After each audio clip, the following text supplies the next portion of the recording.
qui était le plus payant en termes de façon de briser la glace qui sépare les personnes, c'était de mettre un élève en situation de travail avec une personne handicapée. Retournez un peu la situation, c'est-à-dire que la personne handicapée vous apprend à, si c'est en cuisine, faire des flancs, remplir des tartes aux fraises, tailler une haie, si c'est en espace vert, repasser une chemise, si c'est en blanchisserie. La parole d'un des travailleurs qui s'est levé en disant « c'est à l'école qu'on apprend à nous respecter, il faut aller dans les écoles ».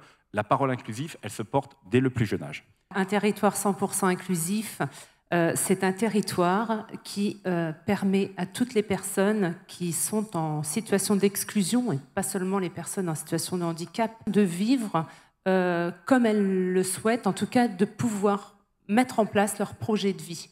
Notre système de formation aujourd'hui n'est pas adapté à ce que nous souhaitons en termes de société inclusive. Donc on met les professionnels de l'accompagnement à mal. La société inclusive, si elle marche, elle coûtera infiniment moins cher. Particulièrement pour les personnes autistes, si les personnes sont incluses dans la société, eh bien, ça nécessite de réformer complètement quelques archaïsmes qui peuvent exister dans les structures qui les accueillent et qui les isolent du reste de la société. Mais bon sang, quand même, notre société est très très en retard et qu'il va falloir un certain nombre d'investissements. J'aime pas le terme inclusion parce que je trouve qu'il est réducteur.